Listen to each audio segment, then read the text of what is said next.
आइए अपन बात करते हैं आज ये रिश्ता क्या कहलाता है। ठीक है, बात करते हैं रिलेशन की।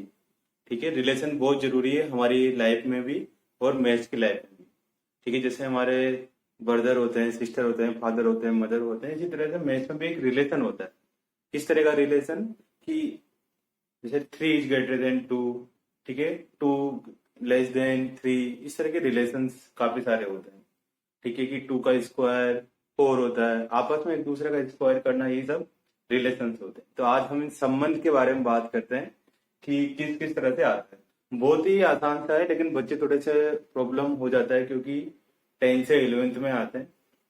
तो बिल्कुल टेंशन नहीं लेना, और पढ़ाई के साथ साथ मस्ती भी करते चलेंगे और पढ़ते भी चलेंगे। ठीक है, तो आज हम पढ़ते हैं रिलेशन। ठीक है, मैंने डायरेक्ट थ्योरी ना बताकर क्वेश्चन ही बता रहा हूँ, क्योंकि क्वेश्चन के साथ साथ ऑटोमेटिकली थ्योरी कवर होती जाएगी, और बहुत ही आसान आसान से क्वेश्चन है, बस देखते रहिए। थोड़ा सा फोकस रखना और परेशान ना होना, सारे समझ में आएंगे। ठीक है, x/3 पहला क्वेश्चन लेते हैं। x/3 + 1, y - 2/3 = 5/3 1/3। इसमें हमसे बोला गया है कि x एंड y की वैल्यू फाइंड करनी है। अब किस तरह से x एंड y की वैल्यू फाइंड करें, तो बड़ा ही आसान सी क्वेश्चन है। जैसे यहाँ लिखा हुआ है x/3 + 1, ठीक है, तो ये x है, ये y है, ये पूरा x, ये पूरा y। तो इसको कंपेयर कर दो, इस कोमा के आगे आगे वाले को कोमा के आगे वाले से कर दो कंपेयर, पीछे वाले को पीछे वाले से कर दो। हर क्वेश्चन में यही काम करना है। ठीक है, तो x/3 + 1 = क्या हो जाएगा 5/3, y - 2/3 = कितना हो जाएगा 1/3। तो यहां से अगर सोल्व करेंगे तो 1 उधर जाएगा, 1 उधर जाएगा तो कितना आ जाएगा बच्चों 2/3। 2/3 से 3 से 3 कैंसिल कर देंगे तो x = 2 आ। ठीक है, थोड़ी कैलकुलेशन बचा ली। इसी तरह से y - 2/3 है, इसको सोल्व करेंगे तो इधर लेके आ जाएंगे, एलसीएम लेंगे तो 3/3, तो y = 1। और देखते देखते क्वेश्चन सोल्व हो गए। कुछ इसी तरह के और एग्जाम्पल आते हैं, जो भी वैल्यू निकल कर आए बस इसको इसके इक्वल कर दो, इसको इसके इक्वल कर दो और आंसर निकाल लो x एंड y की वैल्यू। ठीक है, सिंपल। अब क्वेश्चन नंबर सेकंड है। क्वेश्चन नंबर सेकंड तुम सेट के अंदर पढ़ के आए होंगे, और नहीं भी पढ़ के आए तब भी कोई बात नहीं चलेगा। Set A has a 3 element, set B 3, 4, 5। Set B भी 3 एलिमेंट रखता है, ठीक है, उनकी वैल्यू गिवन है, और सेट ए भी 3 एलिमेंट रखता है, उनकी वैल्यू हमें गिवन नहीं है। अब हमसे पूछा गया है कि find the number of element in A cross B, या तो इसको ए क्रॉस भी बोलते हैं या फिर ए रिलेशन बी बोल दिया करते हैं। यहाँ पर ए आर बी भी लिख सकता है, ठीक है बच्चों, ए आर बी भी लिख सकता है। अब हमें किस तरह से रिलेशन निकालें, किस तरह से ए क्रॉस बी में नंबर ऑफ एलिमेंट निकालें। नंबर ऑफ एलिमेंट बहुत आसान सा होता है कि जो ए के अंदर एलिमेंट है और जो बी के अंदर एलिमेंट है, दोनों को आपस में मल्टीप्लाई कर दो। जैसे इसके अंदर 3 एलिमेंट है, इसके अंदर भी कितने एलिमेंट है 1 2 3, इसके अंदर भी 3 एलिमेंट है, दोनों को मल्टीप्लाई कर देंगे तो 9 एलिमेंट हो गए। ठीक है, यही आंसर होता है। फिर मैं तुम्हें समझाने के लिए क्या करता हूँ कि ए के अंदर मैंने 3 एलिमेंट, अगर थोड़ा बड़ा सा क्वेश्चन है, 2 नंबर का क्वेश्चन है, 2 मार्क्स का क्वेश्चन है, तो फिर हमें ए बी से लेट करना पड़ेगा एलिमेंट, बी = 3 4 5। अब ए क्रॉस बी कैसे बनाते हैं, ए क्रॉस बी का मतलब ये होता है कि आगे ए है पीछे बी है, तो आगे ए के एलिमेंट रखना है, पीछे बी के एलिमेंट रखना है। तो ए का रिश्ता बी के साथ करना है। कैसे करेंगे, पहले अंदर वाले एलिमेंटों का अंदर वाले एलिमेंट से करें। तो ए का रिश्ता पहले तीनों से करें, तो क्या करें a,3, a,4, a,5। फिर ये 3 एलिमेंट कंप्लीट, कॉमा लगाते चलो, ब्रैकेट में लिखते चलो। फिर बी का रिश्ता फिर तीनों से करना है, बी को आगे रखना है क्योंकि आगे ए था पीछे बी है, तो b,3, b,4, b,5। इसी तरह से c,3, c,4, c,5, ये 9 एलिमेंट आ गए। और अगर सिंपल एक नंबर का क्वेश्चन पूछा तो हम लोग डायरेक्ट भी लिख सकते हैं कि 3 × 3 कितने एलिमेंट हो जाएंगे 9 एलिमेंट हो जाएंगे। अगर बी क्रॉस ए पूछा होता क्या करते, बी वालों को आगे रख देते, ए वालों को पीछे रख देते, बी के जितने भी एलिमेंट है उन सबका रिश्ता एक एलिमेंट के साथ करवा देते। ठीक है बच्चों, अब क्वेश्चन नंबर आता है 3 क्या है, देखो जी की वैल्यू है, जी के अंदर 2 एलिमेंट है, उनका नाम है 7, 8, और एच के अंदर भी 3 एलिमेंट है 5, 4, 2। अब इनको किस तरह से सोल्व करें, बड़ा ही आसान सा है। जैसे जी क्रॉस एच है, तो पहले जी आ रहा है बाद में एच आ रहा है, तो जी के एलिमेंट का एच के एलिमेंट के साथ रिश्ता करना है। कैसे रिश्ता करें, तो एक पहले कर्ली ब्रैकेट लगा दो, 7 का इन तीनों के साथ करके आओ रिश्ता, 7,5, फिर क्या लिखेंगे 7,4, फिर क्या लिखेंगे 7,2। फिर हो गया 7 के तीनों के साथ रिश्ता। अब 8 का तीनों के साथ करो, 8,5, 8,4 और 8,2 और एक कर्ली ब्रैकेट बंद करो। ठीक है बच्चों। अब यहां पर पूछा है H क्रॉस G, मतलब पहले H के एलिमेंट रखने हैं फिर G के एलिमेंट रखने हैं। तो 5 का रिश्ता इन दोनों के साथ करना है, तो इन दोनों के साथ करते हैं। पहले कर्ली ब्रैकेट लगाया। अब बताओ 7,5 आएगा, 5,7 आएगा, 5,7 क्योंकि पहले H का रखना है। तो 5,7, 5 का रिश्ता इन दोनों के साथ, फिर 5,8। ठीक है। फिर इसी तरह से 4 का रिश्ता इन दोनों के साथ, 4 को आगे रखेंगे, 4,7, 4,8। इसी तरह से 2 का रिश्ता इन दोनों के साथ, 2,7, 2,8।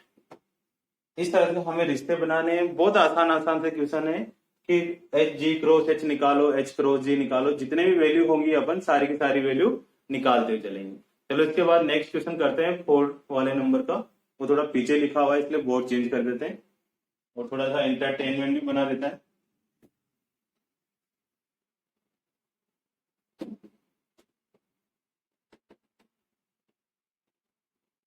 तो आइए देखते हैं। थोड़ा टाइम बचाने के लिए सब चीजें करनी पड़ती है और अच्छा भी लगता है बीच बीच में कुछ चीजें चेंज होती रहे। तो तुम भी पॉज करके पहले वाले क्वेश्चन को नोट कर सकते हो और आगे बढ़ सकते हो। अब क्वेश्चन नंबर 4 बड़ा ही आसान सा क्वेश्चन है। किस तरह से सोल्व करें इसको? चौक है तो चौक का यूज करना पड़ेगा कि पी एम क्रॉस एन और Q N cross M given है और हमसे पूछा गया है कि ये जो लिखा हुआ है पी का रिश्ता क्यू के साथ, एम कोमा एन और एन कोमा एम, ये सही लिखा है या फिर गलत लिखा हुआ है, ये पता करना है, ट्रू है या फिर फॉल्स है। तो किस तरह से पता करें बच्चों? देखो पी का रिश्ता क्यू के साथ करना है, मतलब पी के दोनों एलिमेंट का रिश्ता दोनों के साथ हो रखा है। तो इस तरह से एम कोमा एन और एन कोमा एन तो आ रहा है, हो तो गया रिश्ता, लेकिन ये रिश्ता आधा अधूरा है, पूरा रिश्ता नहीं है। सर भी पूरा रिश्ता क्या होगा? तो पूरा रिश्ता ये होगा कि m का इन दोनों के साथ होने वाला है। क्या क्या होगा? m कोमा n और m कोमा m, m का इन दोनों के साथ m कोमा n और m कोमा m। फिर इस n का भी किसके साथ होगा? इन दोनों के साथ होगा, n कोमा n और फिर n कोमा m। दिखाई नहीं दे रहा तो मेरी आवाज पे फोकस करना, अपने आप धीरे धीरे समझ में आ जाए। तो ये हुआ सही रिश्ता, ये तो आधा अधूरा रिश्ता है, तो ये आंसर क्या होगा? इसको बोल देंगे फॉल्स, ट्रू नहीं है। दूसरा भी इसी का ही पार्ट है, फोर्थ का ही पार्ट है, सेकंड वाला भी और थर्ड वाला भी। ये बोला है कि A and B non empty set है, then A cross B is non empty set of order pair x comma y. ठीक है, और x belongs to A, y belongs to B, इस तरह से कुछ दिया हुआ होगा।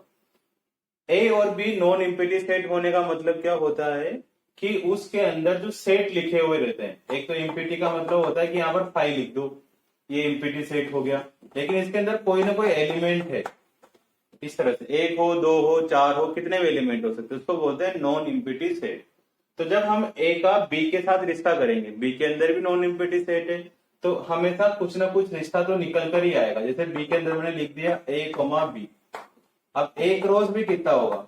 ए क्रॉस भी होगा 1 कोमा ए, 1 कोमा बी, 2 कोमा ए, 2 कोमा बी, 3 कोमा ए, 3 कोमा बी। तो उसके अंदर आ रहे ना सेट आ रहे हैं, एलिमेंट आ रहे हैं। ठीक है बच्चों, तो ये भी क्या होगा? ए क्रॉस बी भी नॉन इम्पिटी सेट होगा अगर ए और बी नॉन इम्पिटी सेट है। तो इसका आंसर आएगा हमारे पास ट्रू है। ऑर्डर पेयर का मतलब क्या होता है? सिंपल जो ब्रैकेट लिखा होता है ना, उसी को ऑर्डर पेयर बोलते हैं। X comma y, 2 comma 3, 4 comma 5, इसको ही ऑर्डर पेयर बोलते हैं। ठीक है, अब थर्ड नंबर के क्वेश्चंस पे आते हैं। ठीक है, परेशान ना होना, धीरे धीरे करके समझते रहेंगे। थर्ड नंबर का क्वेश्चन क्या है कि इफ ए 1 कोमा 2 और बी है 3 कोमा 4, तो हमें पता करना है कि ए क्रॉस बी, बी ब्रैकेट लगा हुआ है, इंटरसेक्शन 5 इज इक्वल टू 5, ये सही लिखा हुआ है या फिर रॉन्ग लिखा हुआ है। तो इसका किस तरह से पता करें? तो देखो बच्चों, इसका पता करने के लिए क्या करना है, पहले ब्रैकेट वाली चीजों को अंदर से सोल्व करना होता है। ब्रैकेट को पहले सोल्व कर, तो बी के अंदर है 3,4 और 5 के अंदर कुछ भी नहीं है। तो अगर इसके अंदर 3,4 है और इसके अंदर कुछ भी नहीं है और इसका मतलब होता है इंटरसेक्शन, कॉमन निकालना। इसके अंदर 3,4 है, इसके अंदर कुछ भी नहीं है, तो दोनों का कॉमन क्या आएगा? एक के अंदर 3,4 है, एक के अंदर कुछ भी नहीं, तो दोनों का कॉमन क्या आया? कुछ भी नहीं आया, कोई कॉमन नहीं आने वाला। ठीक है। अगर हमें ए और बी में से कुछ इंटरसेक्शन निकालना होता है, ए और बी का इंटरसेक्शन, तो ए और बी में क्या इंटरसेक्शन आता? तब भी कोई नहीं आता, क्योंकि इसमें तो 1 और 2 है, इसमें 3 और 4 है। तो अभी हम इसकी बात करें कि बी इंटरसेक्शन 5 कितना होगा, तो बी के अंदर 3,4 है, 5 के अंदर कुछ भी नहीं है, तो इस इंटरसेक्शन का आंसर आने वाला है 5, ए क्रॉस 5। अब इस ए क्रॉस 5 का क्या होगा? तो इसके पास भी अभी भी कुछ नहीं है, ए के पास 1,2 है, तो इस 1 का रिश्ता 5 के साथ करना है। इसके पास तो कुछ है ही नहीं, तो 1 का रिश्ता जिसके पास है ही नहीं उसके साथ रिश्ता होगा? नहीं होगा। तो 1 का रिश्ता भी नहीं होगा, 2 का रिश्ता भी नहीं होगा, तो इस ए क्रॉस बी का क्या आ जाएगा आंसर? 5 आंसर। ठीक है। अगर जब भी ए क्रॉस 5 आता है या फिर इस क्रॉस में 5 लिखा हुआ रहता है, तो उसका आंसर हमेशा क्या आता है? निकलकर 5 ही आंसर निकल कर आता है। ठीक है बच्चों, इसको बोल देंगे कि ये ट्रू आंसर हो गया। सेकंड वाला भी ट्रू है और फर्स्ट वाले में क्या है? फॉल्स आंसर आएगा, है ना। पहला वाला गलत है, दूसरा वाला सही है, तीसरा वाला भी सही आंसर दिया। ठीक है। अब इसके बाद अपन क्वेश्चन नंबर 5 करते हैं। क्वेश्चन नंबर 5 में क्या है?